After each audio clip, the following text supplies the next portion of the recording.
And it's not even just that he's winning, it's the way in which he's winning. He's dominating very capable fighters. He's making it look easy. He's making it look scary. And he's reminding everybody of the scariest guy the division's ever seen, which was Khabib.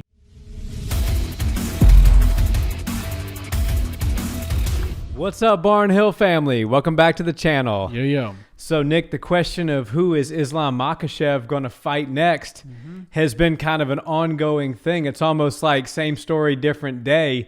It seems at times it's very difficult to find him an opponent. Right. We have a gentleman, Thiago Moises, who has stepped up and said, I will take the fight.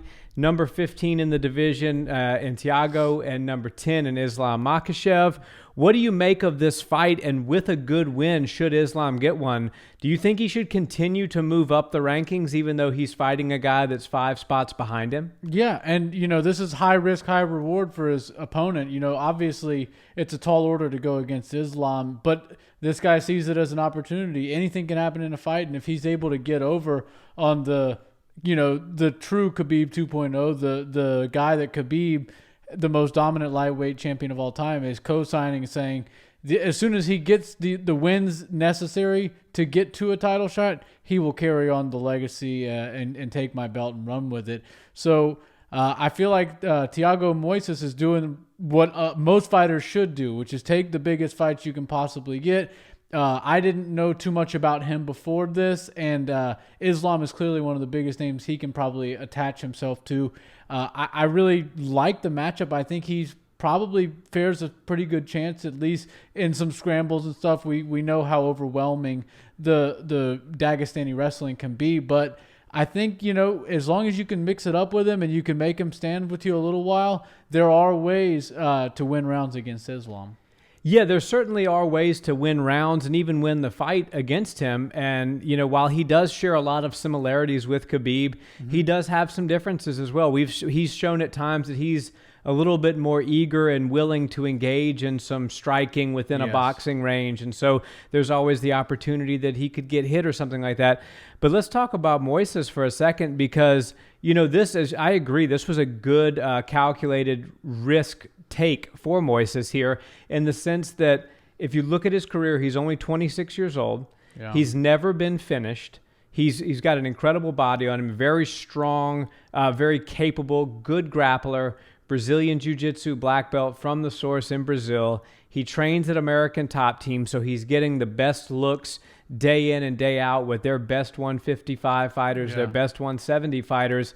And then he's got a gamut of submission victories to his name as well. He's got armbar wins, choke wins, rear naked choke wins, and even most recently submitting Michael Johnson via heel hook. So he's got a very crafty ground game in which his depth of submission ability is pretty deep. So I think that Islam will have something to consider there when he's on the ground, which we obviously assume this fight is going there in quick time. There will be some wrinkles and some things that Islam will have to work through.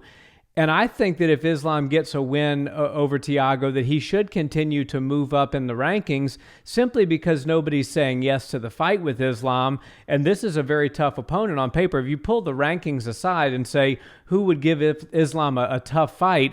Well, it's another young, strong, capable grappler who's never been finished with a lot of submissions to his name. Very athletic. Well, we got your guy right here, Thiago Moises. So I think in a lot of ways, this fight is a big fight and huge opportunity for Thiago, but it should be a stepping stone for Islam should he get the win here. Yeah, whoever wins this should go further down the list.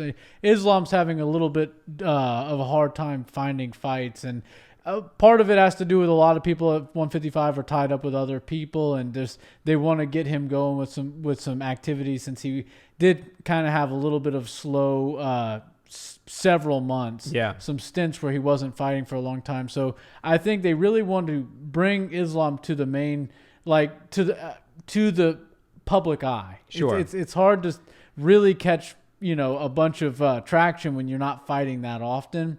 And, he's obviously big within the Muslim community and with overseas in Russia and stuff. But the casual fans in America don't really know about him. But they're down for the scary Dagestani guy. He kind of looks like Khabib. Khabib's in his corner, kind of talks like him, and has a very similar style. So I think there is room for Islam to really grow from here. And I would love to see him, if he does what he does generally against all these other guys, against Thiago Moises, then I'd like to see him move up and fight a 1 through 7 or somebody. Yeah. And the good thing about it is there's a lot of top 155ers that are fighting right now that have just fought or have a fight coming up. So that opens opportunities for more dance partners that he could potentially get lined up with. If Michael Chandler doesn't have anybody in the immediate future and he doesn't draw the loser of Dustin versus Conor, then maybe, with the right kind of call out, Michael Chandler would be willing to step in there with Islam if he can really pull into it. That would be a huge fight for him. I really like that Islam is taking all comers, and I know he's been looking for that marquee victory against one of the top guys in the 155 division, but what he's doing is basically he's forced into it because he has to stay active. Nobody's saying yes that's under him, so he's got to fight somebody above him. And Moises is just the right guy because he's saying yes, and this could catapult him way up. Yeah, and the Michael Chandler thing, we mentioned that in the video we did over the weekend, just in the sense that a lot of people have accused Michael Chandler, or not necessarily Michael Chandler, but have accused the UFC of skyrocketing Michael Chandler way too quickly without having to make him pay his dues. Well, what better way to make Chandler pay his dues than to put him in there against Islam Makhachev should he get a win here? And then, if Chandler were able to get over on him, he's right back into the title discussion. Or if the more likely outcome, Islam were to beat Chandler, then boom, now you got your marquee victory and you're talking about Islam in there for a title shot. But I think Islam inevitably at some point is just going to become undeniable for a title shot. The more he keeps winning, the more he keeps, and it's not even just that he's winning, it's the way in which he's winning. He's dominating very capable fighters. He's making it look easy. He's making it look scary, and he's reminding everybody of the scariest guy the division's ever seen, which was Khabib, saying, wow, this guy really does fight like him, very similarly, looks like him. And by the way, Javier Mendez at American Kickboxing Academy and Khabib, who are his two coaches in that sense, are co-signing and saying this guy is the next big thing in the division. So he's going to continue to become undeniable should he continue to win. But I think Thiago, hats off to him for accepting the fight. Many wouldn't.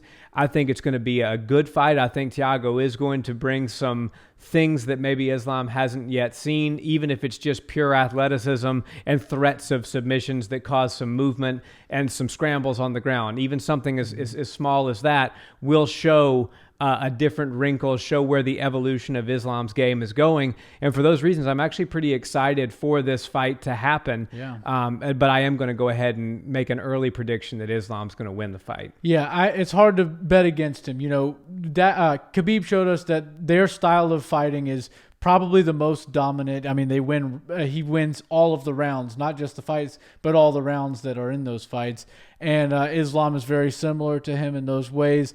And while I do believe that Thiago Moises has earned his number 15 rank in the UFC's lightweight division, the Islam Makhachev ranked at 10 is a little bit of an underselling, in my opinion. I personally see him as being a top 3 or 4 skill-wise lightweight. And I think that when you put a number 3 or 4 skill guy against a guy who is a true number 15, I mean, don't take anything away from Moises. He's really, really good. It's just I think that the 10 that stands next to Islam's name is a little bit off. It's a little skewed because he hasn't been as active as we've needed to see him. So I think while he does pose some threats and it'll be a very entertaining first round or so, I see it becoming an overwhelming night in the office for Thiago Moises.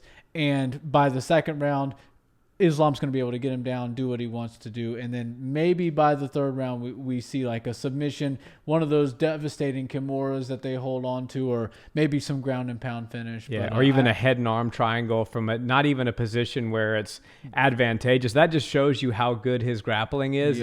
and I'm drawing a blank on who he just finished with that head and arm triangle, but Yeah. he was literally, and I even was saying to people, oh, is he got, people were over here watching with us, does he have the choke? Is he going to choke? I'm like, well, he's not really on the right side for that choke. He's putting a lot of pressure, but he kind of would need to walk his body to the opposite side and really drive his weight down through his shoulder. And then before I even get the sentence out of my mouth, he's getting a submission victory. So Right. It just shows you that like his ability to submit and his ability to pressure and control an opponent is about as high level as we're seeing right now in the game. Yeah, and it always feels good to know that the Dagestani wrestler, the overwhelming dominant style that they bring to the octagon is still represented, not only in the UFC, because they're coming all over the place now. They're in each division. They're kind of the invasion is happening, but the 155 division in particular, it's nice to see that they still have a top level representative in there.